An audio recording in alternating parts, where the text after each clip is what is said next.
This is Terry Cagle with Porch Matters Podcast, and you are listening to Bigfoot Club. Hey everybody, Robert Jesse Dominguez, Bigfoot Club. I'm here with my nephew Steven. Steven, say what's up. What's up?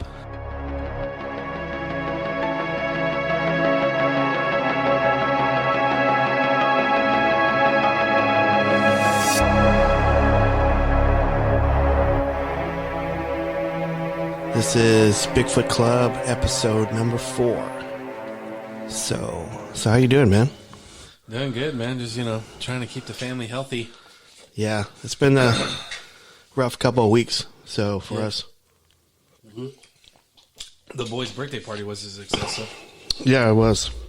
tiring, but it was a success. We haven't done a show in a while.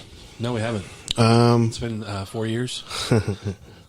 More like 4 weeks. Before I get started, I just wanted to say, for everybody that's out there listening to us that hasn't hit the follow button or the subscribe button, now would be a good time to do that because that helps us out a lot. So, leave a comment, subscribe, hit follow on iTunes and Spotify. That really helps us out a lot. So do that for us. We would be greatly appreciated. Yep. So, if you've been listening to the show and you haven't hit the follow and subscribe, I think now is the time. Time is now. Yep. If you listen to all the seasons too, now is the time. So we haven't had a chance to talk about I want to say maybe 3 weeks ago. Yeah, I'm about to say about almost a month ago. So we went over to the 209 Mystery House. Ed 209, yes. In Cleburne, Texas, with Ghoul Gals Paranormal. Mm-hmm. We actually had a chance to finally meet them face to face. Yeah. We had kind of like our early dinner with them, right? Yeah. And we had early dinner with them in Cleburne, and I didn't know this at the time. We were just meeting up with them just to meet them and have dinner with them, right? And then they invited us to the 209 house. And I looked at you and I go, are you okay with that? I was like, well, yeah, I want to spend more time with them. And I felt like we owed it to them because, we were supposed to meet up with them last time and then some emergency came up. And so I'm pretty sure they were disappointed. Like, oh man, but yeah, well, I think what sold it to me was, the house was literally right behind the restaurant. Yeah. And I was like, well, it's right here, so we might as well check it out. It can't be that bad. It's being, I guess there's a group there that actually books stuff there. Yeah. Tracy Mays with Wandering Souls Paranormal. Wandering Souls. She was very lovely and she was very hospitable to us and gave us all the detail, the 411 on the house and stuff. So she lost her voice and she was still able to talk. Yeah. I don't know if I could have done that. I'm a baby. When I lose my voice, I don't want to talk. Yeah. It hurts. It's more like a whisper and I'm tired of it. So yeah, kudos to her. It was good. I mean, she gave us a ton of information. Yep. And she was giving the girls a ton of info and stuff. So, but when we got there, I don't know why I had an H2N Zoom, and I was just carrying around with me. And when we first walked in, I put it on top of. They had like a little display table for the Wandering Souls pamphlet and merch and info and stuff. So I put it on that table, and I just wanted to leave it to you. How did you feel whenever you walked into that house? Well, I already had a lot because I told myself, and I know the listeners know me. I don't like going into a haunted place or a place that has a lot of activity. If I don't know anything about it, and I never really, I think that besides going to that graveyard, for whenever we were just, investigating that area because there was a Bigfoot site in there. It was a graveyard for Civil War. Civil War. Yeah. That was probably the only thing paranormal wise that I really truly went to go investigate. This one, I was just like, I had a lot of anxiety. I was like, okay, you got this. I kept telling myself whenever you were talking to the Ghoul Gals, like I would walk away and I go, you got this. You got this. It's just a house. It's just a house. Yeah. And then I prayed. I prayed to God, and I really was speaking out to my mom. I was like, Mom, I know you're always with me. And if Victor's here, that's great. If Bethel's here, that's great. If y'all could please just watch over my shoulder and make sure nothing, happens. Right. So, and then I went in, and then you and I went in, and then that's whenever I walked in, I felt unbalanced. And I keep telling everybody this. I go, man, I felt like the flooring or the structure for the floor felt like it was leaning a certain side. And I kept putting more weight to my right side, and then I would move to another room, and then it would shift. I don't know if that was just me, or I don't know if you felt that too when you were walking. Yeah, because number one, it's a really old house. Yes. Was built like in the early 1900s, and probably I'm trying to look for the information on here because I don't know it per se. I know she said it to us, but when we walked in there, I was strictly into feeling the house. Because there's been times where I can feel stuff in the house. I'm not saying I'm a medium but I just think sometimes with my condition I'm able to channel certain things that I can just feel it. So I was too busy walking around the house trying to feel the first floor, and she was talking about the history of it, and I didn't listen to it. I didn't think it was like in the early 1900s. Yeah. So that's a pretty old house. So you can see like some of the cause I think it's all the original, crown molding, and it's all the original flooring. So some of the floor from room to room was kind of uneven, and you can kind of see it. So when you walk into a room, you kind of go down and then kind of go back up. And so, and while we were there, I heard like somebody upstairs, like I don't know if it was a foot tap or if it was like someone, just doing a knock on the wall. But I heard something upstairs, and I looked at, you were like kind of far away from me, and I looked at you and I pointed upstairs, and I go, I heard it too, but I thought it was one of y'all or something, because I was too busy looking at they were opening up a coffee shop. Yeah. Right on the bottom floor. And the lady that was there before, I don't know who that was. She had a hat on. Yeah, I think she was renting out that space. Yeah, and she was just saying, "Oh yeah, we're setting up a coffee place right here, a little coffee shop right here," and I was just looking at that. I was like, "Oh, that's pretty cool." That's actually kind of smart. When you get people doing a tour in the house, that's very then smart. You can have coffee and stuff like that. So that's kind of cool. Call it like ghostly coffee. Yeah. The spirits within caffeine. I know. Paranormal brew. So, something like that. Yeah. But maybe Wandering Soul Espresso. Yeah. Giving you ideas, guys, if you're listening. Right. But yeah, no, that's just the whole, that was one thing I didn't know if it was just me being not paranoid, but like me just being like high alert. And I just noticed the footing was off. Yeah. The flooring was off, and I was like, okay, all right. I mean, I didn't bring a K2 meter, and I didn't, we weren't expecting to do this. No, we weren't expecting to do this. So we didn't bring a K2 meter, and we didn't do a baseline on what's in the air, because it's hard to tell whether you're off balance because of high EMF or of this just the flooring, or maybe a combination of both. Yeah. So I didn't think about the high EMF. I didn't have a headache, I don't think. No, I mean, like I said before, everybody reacts different to it. Right. So, no, that was just my take on the first floor. The first floor. Yeah. And so we eventually go up to the second floor, and the second floor, it has, like, let me see, 1, 2, 3, I think it had 3 rooms and a bathroom. And we were going, and it was like it was kind of odd a little bit. It was like not a spiral staircase, but it was like at an angle, like almost like an L.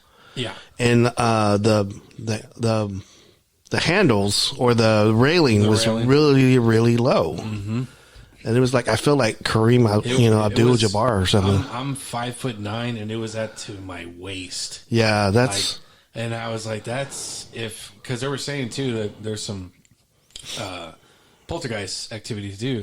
I go, man, that's not safe being up there. And if you're by the railing, if this thing has enough power to move stuff or push you. Yeah. That's not safe at all. So I tried really hard not to stay by the railing. Yeah. As much, I was kind of hugging the wall. Yeah. So as we go up, Tracy goes first, and then Sprague, and then Reuter went up, and I was behind them, and then you were behind me, right? So tell the listeners what you saw. So we go up there, and I think quickly, what's her name? Is it Tracy? Tracy. Tracy went upstairs, and you could still see her whenever you turn into the L corner.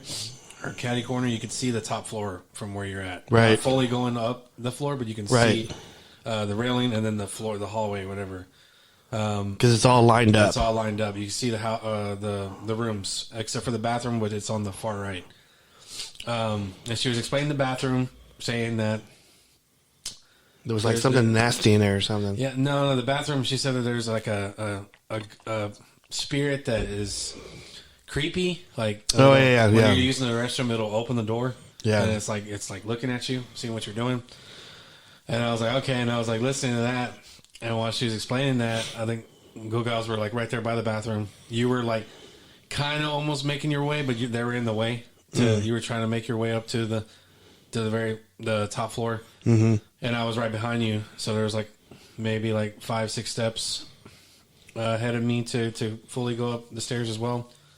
And I was hearing her talking about the bathroom, and then I see the rooms. They're all okay, all the lights are off, and I go to the far left room. I look at it, and I was like, okay, and then I see the inside of the room. It was like a window at the angle, right? There was a window. I could see the window, but there was something dark kind of covering the side of the window. Mm-hmm. It was blocking it, but I could still see it, but it was something there. I looked at it for a second, and I was like, what am I looking at? Is that like a curtain, or is that what is it? And then you can see the thing move away from the window, move right? Away from the window, and then I could see the full window. Nothing was there, other than the light, the street lamp. That's what it was. There was a street lamp right there, right? And you can see the light, but half that window was kind of darker, right? And then because that part of that corner where it dipped into. It goes into the front of the building. Mm-hmm. So go ahead. I'm sorry. Yeah. So it just moved. Whatever it was, it moved out of frame. It literally moved out of the door frame to the other side of that room. Right. Inside that bedroom, because when you go inside that bedroom, there's the opening. I think there's 2 windows. One window right there where you can see through the stairs. Yeah.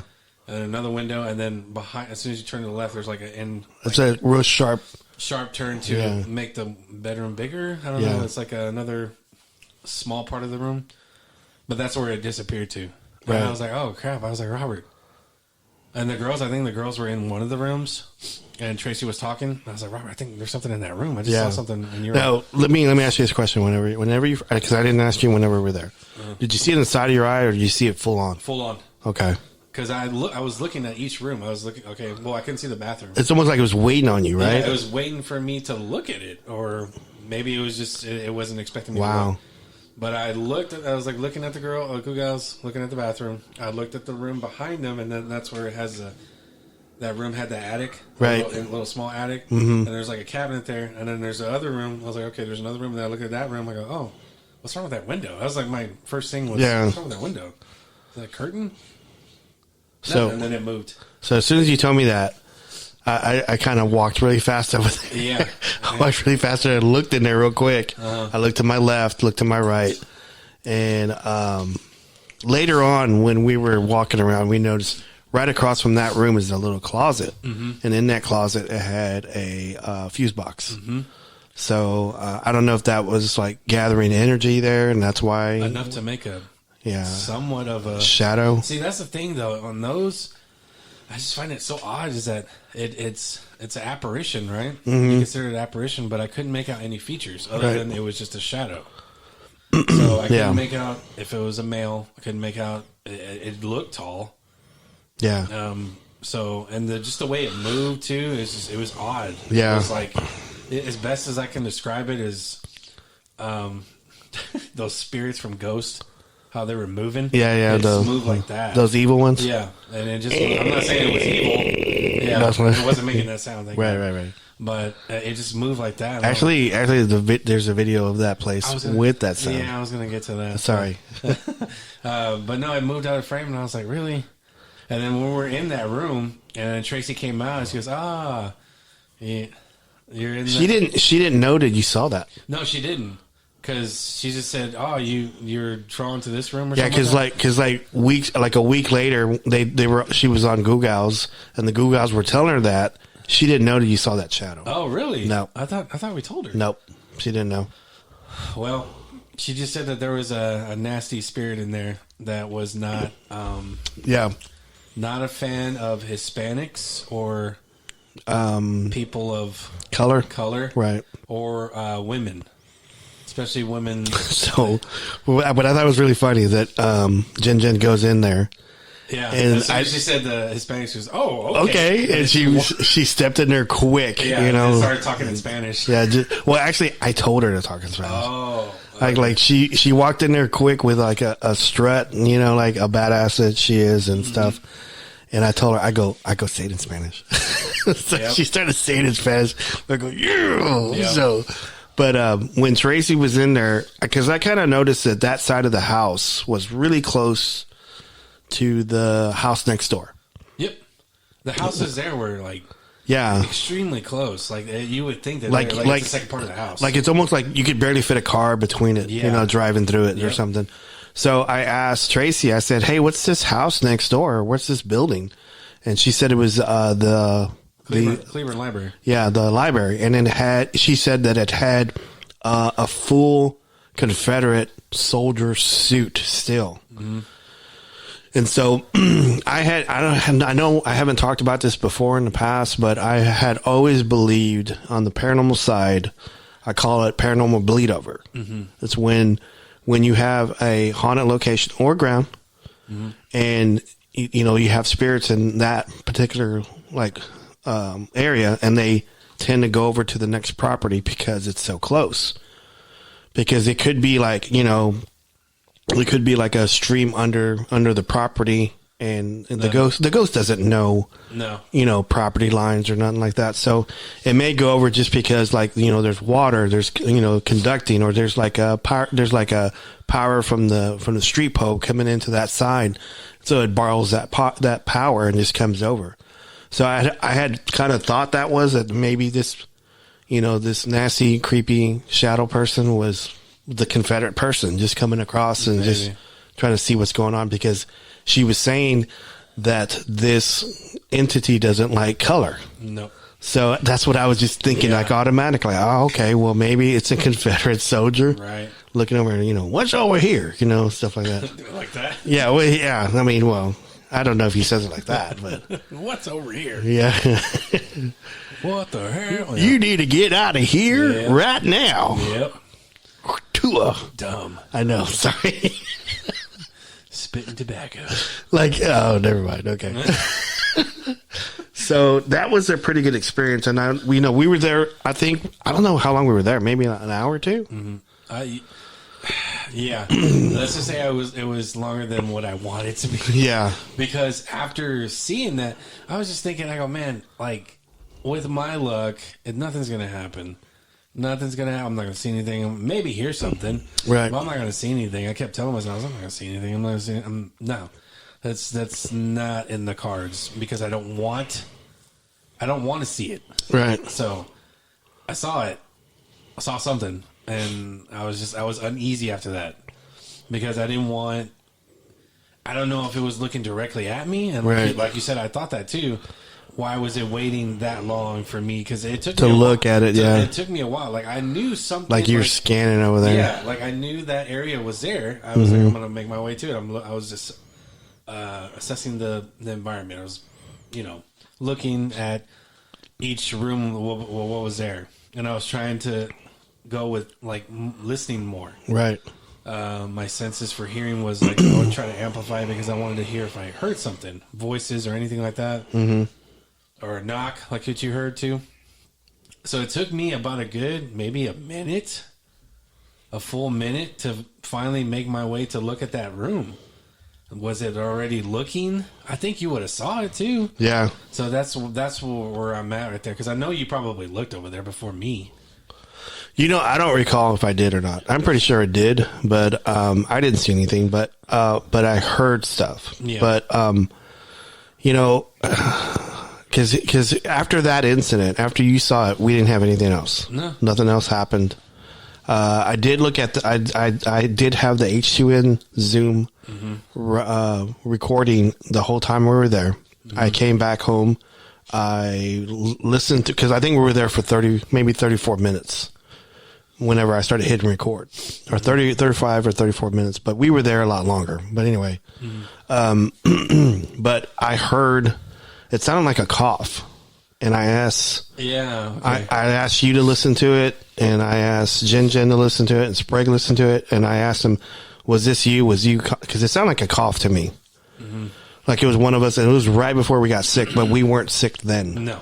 And so I was just kind of curious, and they both think it's a cough, but I don't know if it's one of us. I don't know. I didn't ask Tracy, because Tracy had a bad, I think she had a bad, her voice was kind of hurting, but I don't remember. She wasn't coughing. Yeah, I don't recall hearing her cough. No. And I didn't ask her if she thought it was her. I should probably ask her. Or send her the file. But I was gonna ask too, like the whole, because I've been thinking about this whole time. I prayed to God before we walked in. Right. I did too. I was mostly like trying to talk to my mom. So it made me wonder if my mom was there, and this thing was looking at me, and then my mom was there. Yeah. But the thing is, I didn't feel like, when you have that feeling when someone's staring at you. Yeah. I didn't feel that. You just saw it. I just happened to lock eyes with it, and I was like, "What the heck?" And it made me wonder. It was like, "What's that? Who's that behind this guy?" Yeah, and I mean, I kind of felt like as soon as it felt we were there, it left. Yeah, because after we left, nothing happened. Yeah, the girls did a live TikTok, and they had some stuff going on. They had like a whistle. Mm-hmm. They had some audible alarms going off for no reason. Yeah.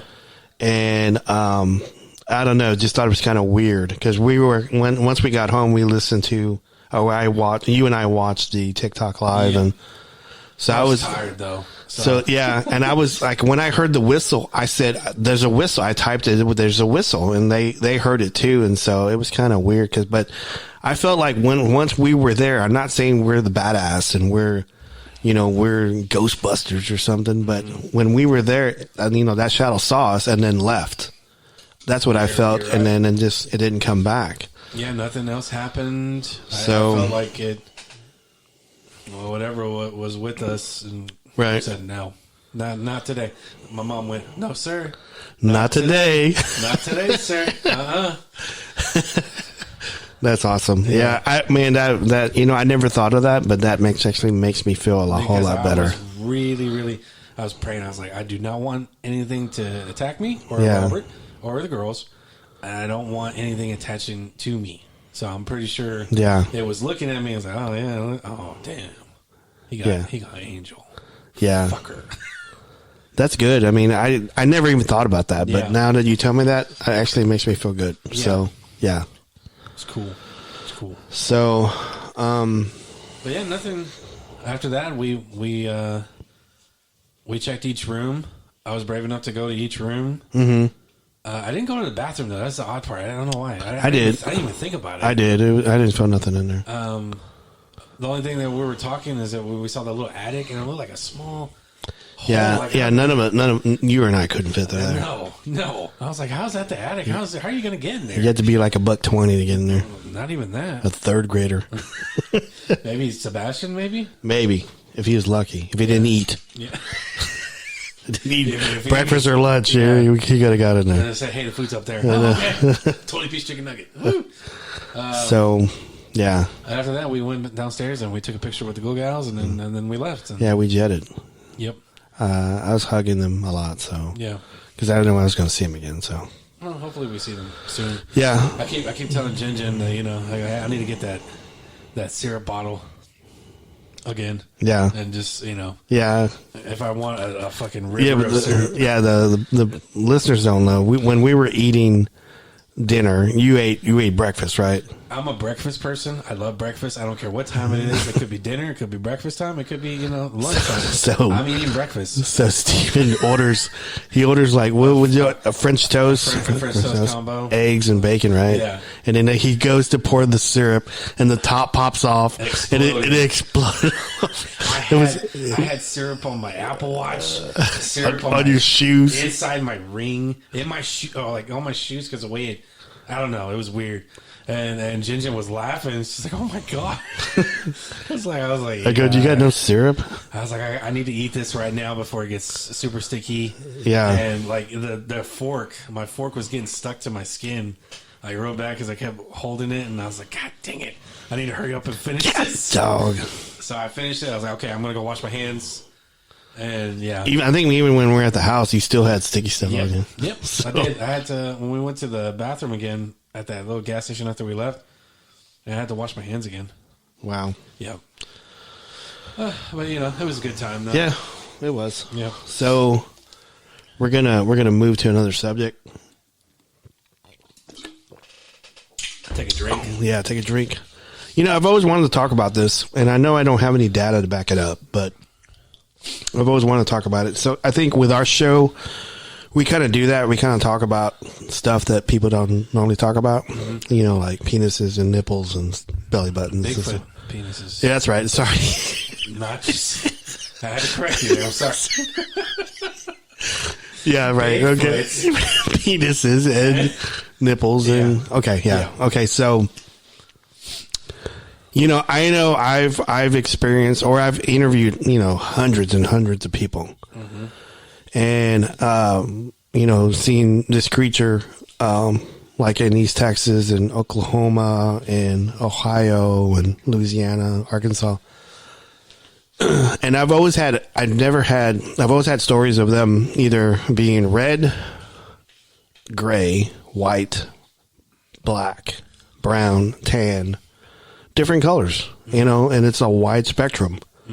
And I've always gone to like the BFRO. I looked at the sighting reports there, and sometimes they, when they have sightings, they'll mention the hair color, and it's mostly brown, mostly black, and it's mostly like a reddish brown. The white ones, like you would consider that like kind of elderly. If they're tall, yeah, I would consider and that's that. Mostly like up north, like Washington. Well, I mean, I think they're everywhere, to be honest with you. But I know, but have you ever had a sighting here in Texas about a white Bigfoot? Yeah, there was. Really? There was one, the famous one in. Oh man, I'm already. I can't think of this one right now, but it's in Fort Worth. The Lake Worth monster. Oh yeah, that's right. He's white. He's white. That was in like 1950s, right? Yeah, 50s, 60s, somewhere around there. That was the one where it looked in like a prom. Was it like a prom? That's Grandma's story. You're talking about Grandma's. Oh wow! Man. So Grandma went to a dance with in Fort Worth, right? Yeah, with Grandpa's sister and her husband. It was in Fort Worth, off of Lake Worth. And as they were going in, there was people running out saying that they saw the Lake Worth monster. Wow. And Grandma didn't see it, but there was people running out. So, and the back of this dance hall, and you can look it up. Forgot the name of it, but the back of it, it's like a big old window, and you can see like the lake, and there's like an area to go out there and smoke and stuff like that. So, but that's what you're thinking on that episode. Okay. So, all right. Well, there you go. Grandma was a part of it. Yeah, and there's been some sightings in East Texas that I've talked to people like in like Lamar County. I always thought the white haired Bigfoots were like up north. I think you're just thinking about Yetis. That's what you're thinking. No, not Yetis. It's just I've always heard that the north you go, like the bigger the Bigfoots are because of Washington, like their forest is like so huge. Yeah, so much food, and it's just I don't know. For some reason I always thought that. But yeah, go ahead. Go. But I was just I was thinking that they have all these different colors, different spectrums and stuff like that. I had always wondered if there's actually Bigfoots that are racist. Right.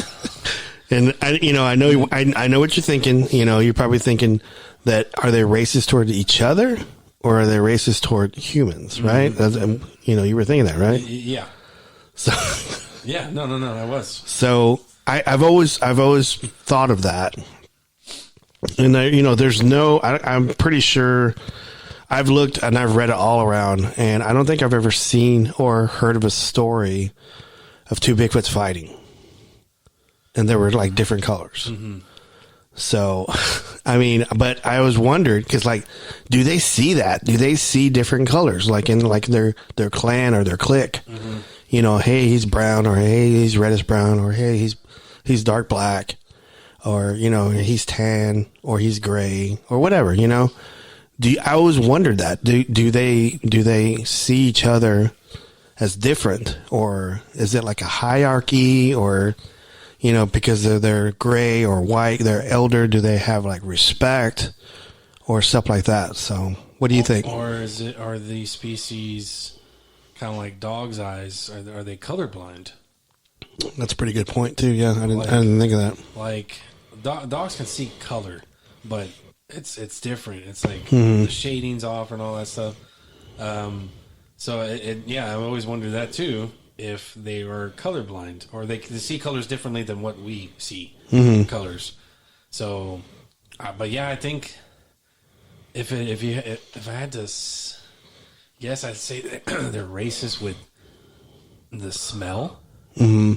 Because we come in we have chemicals all over us. We're detergent, soap, deodorant, cologne sometimes. Smoking, like there's smokers and stuff like that. Maybe oil from your gun. Oil, that too. I don't know. Maybe it's just if they smell that and they don't like it, and would you consider that like? No, it's not really racist, but they hate the smell and they don't want it in the area. Yeah, so their nose is probably real sensitive. Yeah, too. So if they smell it, I go, ugh, what is that? Like, because I imagine there's probably like asshole Bigfoots, that don't like anybody, like other Bigfoot or even people in their area. So they're like a Sam Loudermilk. Yeah. What are you doing over here? Yeah. It's in the woods. Go back to your city. I know you don't belong here. I know. Get out of this. That actually sounds racist now. Go back to your Go back to your condo and your scarf. So, but I had always wondered that, and I know there's no data to back that up. I mean, of Bigfoot, because we don't know what they think or how they. You can only go off sighting reports how Bigfoots act. I think let's just say it's safe to say that Bigfoot hates everybody. Yeah, because he's not seen that often, but he's only they only chosen to see like a certain amount of people to scare them out of the area and stuff like that. So especially those, if they're willing to show themselves. I'm assuming they really want you out of that area. Yeah, because I've always been fascinated with stories or sighting reports of Bigfoots not acting the way they're supposed to act. Mm. Like there's always like Kenny told me a story of a doctor driving through a golfing range. And there was a golf range to the right, and it was woods on the left. There was a high embankment on the left, and this Bigfoot had crossed the road before this car had passed. And this Bigfoot was, saw the car coming, so he crouched down like in the ditch. And the lady that was driving, she was driving her husband. They thought it was somebody that was broken down, so they stopped to ask if that person was okay, if they needed help. And when she rolled on the window, this Bigfoot turned around and looked at her, and she saw the Bigfoot. And she gasped like that, and the Bigfoot did the same thing to her. And went. And then turned and then went up this steep embankment. So I've had stories like that. That's creepy. It is creepy. That's mocking. Yeah, it was mocking her. Yeah. So, or I've heard stories in East Texas of this Bigfoot like just hanging near a tree, and it grabbed a branch and then pulled the branch down, and its lips just kind of like a giraffe went around the branch and just like kind of scraped the leaves off and just chewing on the leaves. So stuff like that.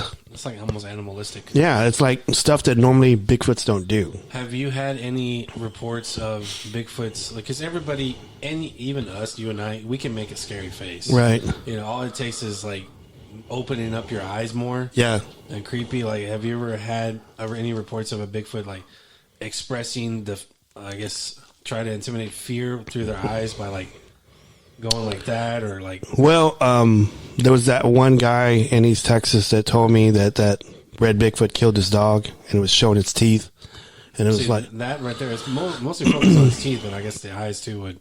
And I think Gary Lynn told us a story about either Gary Lynn or Yowie Dan. I can't remember, or maybe it was even I can't remember who told us the story, but it could even be Buck You Down. Mm-hmm. But he told us a story of a guy sleeping in the woods in his car, and he had a sunroof. So his seat was all the way back. Yeah, he was all the way back, and that Bigfoot came over, or that Yowie came over and leaned over and scared him, like showed his teeth and gave him a scary face. Yeah. And the guy, freaked out, jumped up, put his seat up, turned on the engine, and hauled ass. So yeah, like, if you were to see that, I think you're they know it that they're scaring. Right. That's their intent is to scare. What scares me is which ones are the ones that actually mean that they're going to do something if you don't do right, or they're just fucking with you. Well, the ones are the ones that are actually going to do something. You probably never hear the story because the person will never make it out of the woods. Right. So, but the people that did, either had a really close call and they were able to get out of the situation before it escalated. Yeah. But yeah, no, I always wondered like if there was any like expressions in the eyes, like. Is it full on black eyes, or is it is it like an animal eye? Mm-hmm. Like animal's eyes. Are you able to see its corneas? Yeah. I don't know. It's like one of those things where I've heard the teeth part. Mm-hmm. I've seen or I've heard reports of like flat face, mm-hmm. and they can't tell if they're eyes or anything like that. But expression in the eyes, especially like. If a Bigfoot saw something that didn't like and it rolled his eyes, like I don't think I've ever heard that. Yeah, that would be interesting, right? That would be interesting because it's not in the norm for them to act, and that would be wild to get that. Or see its eyebrows go like, hey, what's up? Like, hey, like I'm here, about to ruin your fucking day if you don't leave. But yeah, that would be an interesting report, like. They saw the Bigfoot's eyes because like that right there, like that would be a perfect example of a person sleeping. They have a sunroof and they see a Bigfoot's face. It's a face, right? And you're able to see the teeth. You got to see the eyes, somewhat of the eyes. I don't know. That's just that's stuff that I think about on that. Yeah, I mean, so yeah, I would just imagine. I don't think they're racist. I just think they hate everybody. They just don't want people in their area. Now, are they racist towards other Bigfoot that they don't know? Right. In different regions. Because all Bigfoots travel, nomads and all that stuff. So are they come across a Bigfoot and they're like, what's up? So that's where I kind of think of, and it's just me thinking outside the box, because you see in Alaskan Killer Bigfoot, they had a lot of trees that were scratched, and then Gary Lynn and I know us, we find like stacks of trees, like in a teepee, formation, or even bigger trees that are bent over, and or even Bigfoots that twist branches, or they bend the top of cedar trees and stuff like that. So I don't know what that language is. I don't know if it's meaning that this area belongs to them, or they've walked this way, or this is the path of going south, for the winter. I don't know.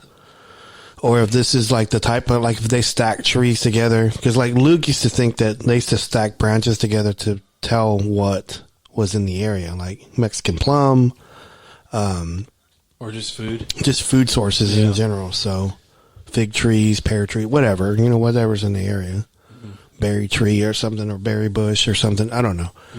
So I've always thought that, but you don't know that. So it's just conjecture. Yeah. It makes me wonder how just the language, what they speak, and what sounds mean what. Hell, did they even do sign language, or any other type of their own sign language? Yeah, too. Because they don't want to be heard. So if there's like a group of Bigfoot that come across Yeah. Us or something like that. They're like, you know how the military does, like, Yep. Just some type of sign language with their hands. You've met Billy Simmons, right? Yes. So you didn't get a chance to meet his dad, Senior. Billy Simmons Senior. No. So I had the opportunity of meeting him a couple times, and we were in the woods a couple times, and I sat with him, and he just taught me a bunch of stuff. And he had believed, because I think his part of this side of his family was part Native American, and he was saying that he believed that Native Americans would talk sign language to Bigfoots. And they would do hand gestures, and he would like point at his eye or his nose or his mouth or his ear, or, behind him or forward or his heart or something like that. He believed that they could do that. And so maybe a shaman did it, because if you talk to a Native American today, they don't want to talk to you about Bigfoot, especially if they live still in the areas that Bigfoots are. Right. So that's just my thought. Today, we're actually recording on Sunday. Yep. And so we went today. March 10th. Yeah. So we actually went to go see Dune 2 today. So I'm just going to ask you straight up, what are your thoughts on it? It is this generation's Empire Strikes Back.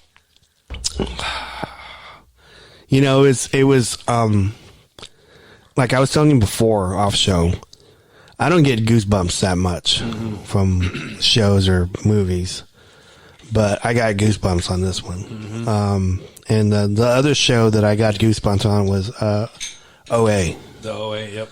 The OA, the last scene on the last episode.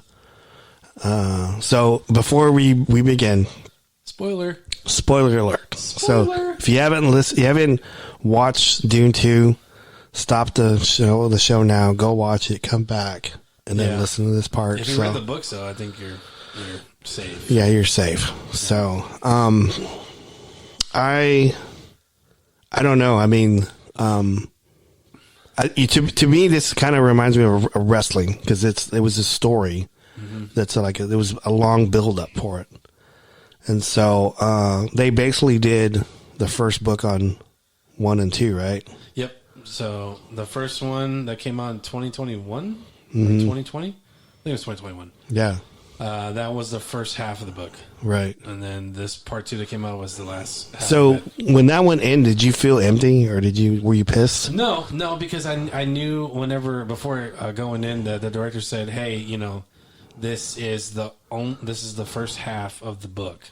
And I was like, "Okay, so they're probably not gonna introduce Fey Rauta or other characters like the Emperor and all that stuff." The Righteous. Yeah. Oh man, I can go on that. So yeah, no, I already knew going in. A lot of people were like, "It's boring," And I will say this too. Brian, he's like, "Yeah." Like I told him, I was like, "I'm looking forward to seeing Dune Part 2 Sunday." He was like, "Oh, okay." All right. Like, oh, what was that? He was like, "You're gonna hate me. I couldn't get into it, man. I couldn't get into it because the movie had a lot of great actors. Yeah, I like them. It's just I don't know. There's just a lot of talking, and I didn't understand it." The people who say that, because I know you're a writer, I'm a writer. The people that are writers or aspire to be writers love this, because it's a build up. It is a build up, and it's like waiting for like a crescendo and a chorus, the breakdown. So Austin Butler, I thought was great. Yep. And that, a lot of people say like, "Oh man, a lot of people are gonna hate me. I still haven't seen Elvis," and a lot of people I haven't either. Know his performance on Elvis. I'm pretty sure he did a phenomenal job. I'm gonna watch it, but I started watching him on Masters of the Air. Yeah, and that's a war movie, World War II show. Okay, on Apple Plus. So I was like, "Oh yeah, I like him. He's a good actor." And stuff. So yeah, his portrayal as Fey Rauta was. He was in it. I think it was in the back end of the movie. Yeah, but he's still. I mean, to be honest with you, his performance. He's on the last hour and a half, maybe.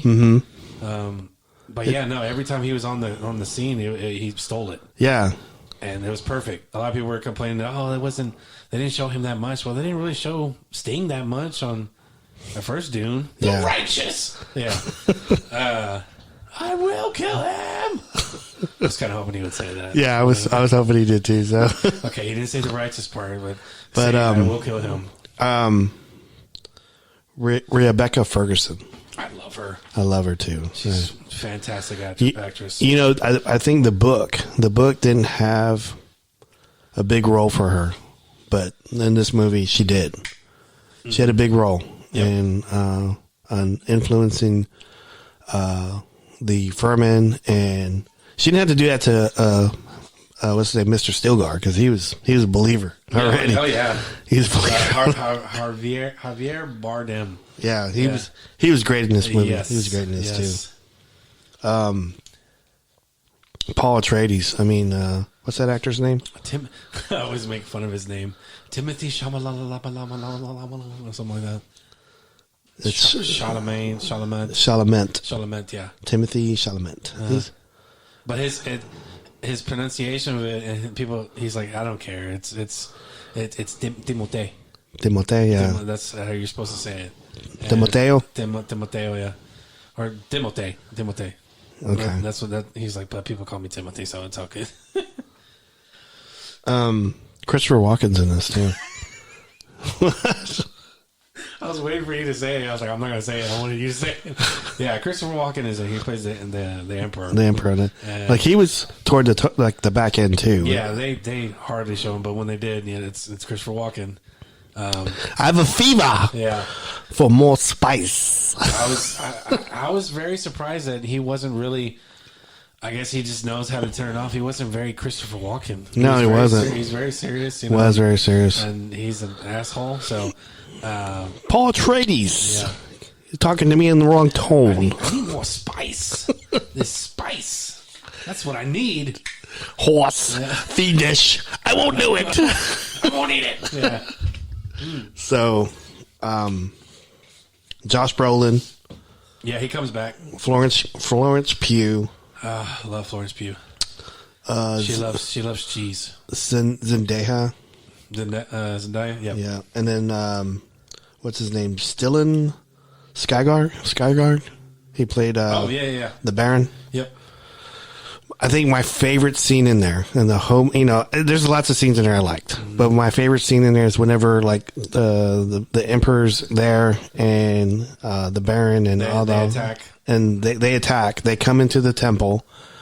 Paul Atreides just walks in, and no one gets in his way. No one stops him, and he goes, "Hello, grandfather," and he stabs him. Yeah. Because it's just, I don't know. It was to me that It reminded me, because that's how I tell people.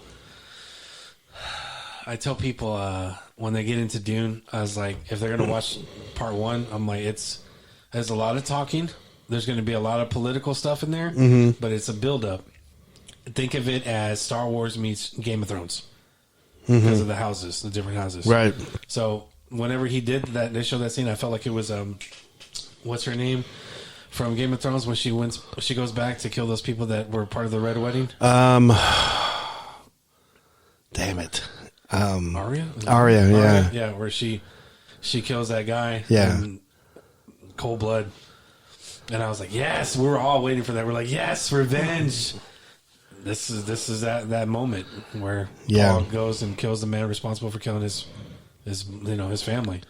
Yeah, I thought because like throughout the very first part of the movie, they were, everybody believes in him. He doesn't believe in like this prophecy. His mom spreading the rumor within the firman of the North. And Shanti is in love with him, and he's in love with Shanti, Paul, and he doesn't want to go south because he doesn't want to, go into the prophecy. Because I know it's funny how he doesn't want to go south. Like things go south, yeah, all things go wrong. Yeah, it was good. But they're in this temple, this like sacred temple that has a bunch of water. Like everybody that's passed they pull their water out and they pour it into this big old pool. And they never touch it. They never touch it because it's sacred. It's a graveyard. Yeah. Literally. Tombstones are, graveyard. So the Harkonnens attack this and blow it all up. Mm-hmm. And they force the hand of Paul to go south. He doesn't want to, but they force it. Yep. And so it's like almost like a prophecy in itself because, he didn't believe in this prophecy. Everybody else, some people did, some people didn't. Mm-hmm. So I thought that was cool. Yeah. So they kind of forced it, and forced him to drink the water of life. Yeah. Because only females. Yeah. The females. The Bene Gesserit. Yeah, they are the only ones that can drink it and live. It. Yeah. So. Yeah, that was interesting. It was great pacing too. Like nothing felt rushed. Yeah. It was it's long. It's almost 3 hours. So there's a lot of story and a lot of background that they cover and they explain very well that I didn't understand on the original Dune on 1984. Yeah. I did not understand what the fuck, what is going on here? Yeah. They were I heard other podcasts people talk about this movie, and they were talking about how they didn't like how fast the Furman killed the Harkonnens so quickly in the end. But you have to think about it. They whenever Gurney Halleck shows up, like halfway through the movie, he takes Paul and the Furman over to this depot that has like these warheads that they could destroy any army. And so no one mentions that. I mean, they didn't get it like right away, and we were waiting, right. We're going to destroy them now, and it's like, I just didn't like that assessment with these other podcasts talking about. So now I have a rebuttal against that. If they were paying attention to the first movie, which I saw recently before we watched this one, Duncan, Jason Momoa's character, he stayed with the Furman for like I think a year, a year or 2 years, and he was teaching them everything that he knows, their fighting style, the Harkonnens, all that stuff. So I'm pretty sure they learned a lot from him while he was learning from the Furmans as well. So a lot of people forget that. Yeah, you're right. You're totally right. Whenever they were fighting the Harkonnen, I wasn't surprised. I was like, oh, they learned from Duncan. And they respected him as a warrior. It was, there was some CGI in this, but I think it was done so well you can't tell if it was CGI or not. You know what the budget was on that? What? $190 million. Wow. Like $190 million. They're definitely gonna get their money back. Yeah. On that. Like. Yeah, and I thought the fighting sequences and the choreography for it, I thought it was great. Yep. It was like kind of reminded me of wrestling a little bit in a way. So, but like these Furman, man, they were like jumping all around, spinning, and fighting two people at the same time. It was just great. I thought the build up, the story, the music, the way it ended, it was perfect. It was like there's not. And then this other guy on this other podcast was saying, there wasn't enough Christopher Walken, blah blah blah, Gabriel, so you want Christopher Walken, man? Go watch Batman Returns. I know. Or Joe Dirt. Come on, dude. He plays an asshole. It's an emperor. Yeah. So, no, what I thought was so cold-hearted and cold-blooded, and I laughed because I got chills. Yeah. Was, he expresses his love to Shanti, and he's like, I will love you to, my last breath. Right. And then he goes to the Emperor, and he's like, I'll take your daughter's hand. Like, damn, right in front of Shanti. He knew that once he took on the prophecy, he was out to do that. Yeah, I know. I understood that. And he, I think she understood it too. She didn't think he was going to do it. Yeah. But in order to gather all the houses together, to rule, then he'd have to do that. But I know he's going to marry her, but he's still going to. I think the book has it where he has a child with Shanti. I think they have twins. Yeah, I read somewhere on that they have twins. Yeah, so he's going to have kids with Shanti and stuff. So, but jeez, I just thought that, I was like, God dang, that's cold, man. Yeah, like right in front of her, like, I love you, but I'm taking her to marry. Yeah. I mean, that's the deal with these houses. That's what they do. No, he had to do it. Like, this was all full on revenge now. And I read somewhere too that Paul Atreides, he's not the hero, he's the anti-hero. Yeah. A lot of people misinterpret that. Oh yeah, he's doing it for but no, not really. He's kind of using the Furman to get back at the house, especially the Emperor. Yeah. But, I mean, obviously he cares about the Furman as well. He was so intrigued with it in the very beginning of the first movie. Yeah. Learning how to sandwalk and all that stuff, and he was interested. So I think this director is like, he hit it. He's every movie he's done, I'm not surprised. So it's actually really funny because Gibran really likes this director. Yeah, he loved Blade Runner 2049. He loved Prisoners. Prisoners is his favorite movie. He loved Arrival. So he was like, I think we were talking on Discord one time, playing video games. I was like, hey, dude, they're remaking Dune. And he's like, oh my god, really?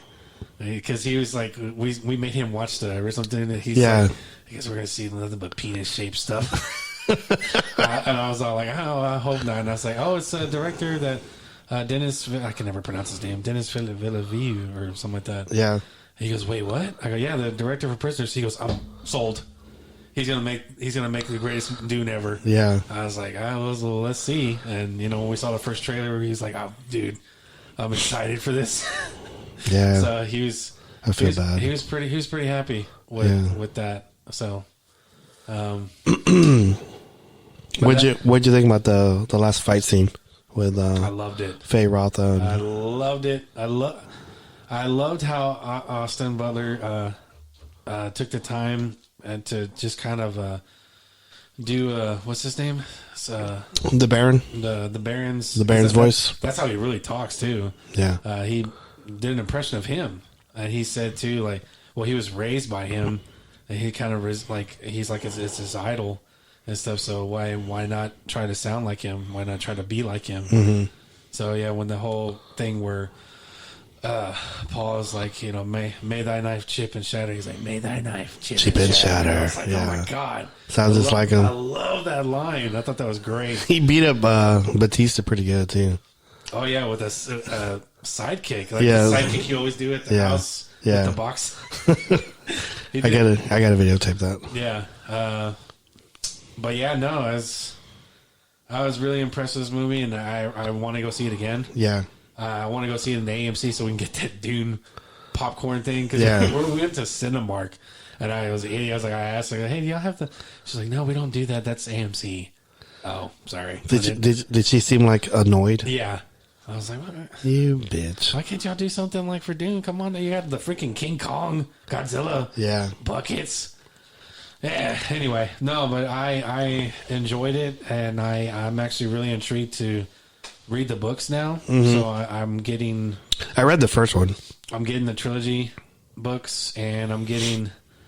I ordered 2 more books. Dang. The Paul of Dune, which takes place after the first Dune, and between Messiah, and Winds of Arrakis. Nice. Yeah. So I'm excited. I'm really, really... Yeah, I'm probably gonna want to go see it again. So. Oh, and plus, if you get a good director who knows what how to shoot a film, and picks the right actors, and you get Hans Zimmer to do the soundtrack, 11 out of 10 times is going to be amazing. 11 out of 10 times. What's Marvel missing on this? Hans Zimmer. And what else? And a good story. A good story, and a really good director too. Like the directors of the Marvel movies they're good. I'm not gonna bash them. Not recently. No, not recently, but Marvel's still ahead of the game over DC. Everything before Endgame. There's a few. There's like I like No Way Home. No Way Home. Guardians. Multiverse of Madness. I thought it was a lot of people bashing the shit. It was good, but most of after that was horrible. Yeah. And I've yet to spend money on any of those at all. So anyway. But you will spend money on the next Dune. Yes. For sure. For sure. This Eat it, Jungle. Yeah, Jungle. You're missing out, man. So you got any shout-outs? Shout out to my homie, Brian. He's probably waiting on me to get on. What up, B? What up? He goes, when I told him that last night, I go, what up, B? He goes, what up, R? Like he sounded like annoyed or something. Like he was trying to come up with something slick to say with Yeah. what up, R? That's what Stewie calls Brian all the time. Yeah. Hey, B. It reminded me of whenever you talk to, I won't say who it was, but your brother. Yeah. You say, what's up, dog? You pig! Yeah. Got angry. You got so angry for it. I know. You got any shout outs? I got shout outs to there's a few people like in my job. I don't want to call them out because I don't want to. But there's some employees at my job right now. They're listening to it. Thank you so much for listening to it. I really, really appreciate it. And they're big giving me some criticism on like the entry music and stuff like that. So, but it's okay. I mean, I think I'm good with critical stuff. So, yeah. But anyway, I don't have a whole lot of shout outs. So, I just wanted to say that if you're having issues with, a Bigfoot or paranormal stuff or just strange stuff in general, and you need someone to talk to, or you wanted just to talk to us about this story, and it doesn't generally have to be on the podcast. So just reach out to us at bigfootclub1@gmail.com. And if you have, Bigfoot and the paranormal in your area and you want help, we can find somebody in your area. If I can't help you or Steven can't help you, we can find investigators in your area that can help you. So follow our socials too. Yeah, Bigfoot Club 1. Bigfoot Club 1, TikTok, Twitter, Instagram, Facebook, YouTube. Yep. YouTube. So I think we're gonna call it a night. I think I can do something with this show. Yeah. And to those who are listening and stay to the end, may thy knife chip and shatter. May thy knife chip and shatter. Good night and goodbye.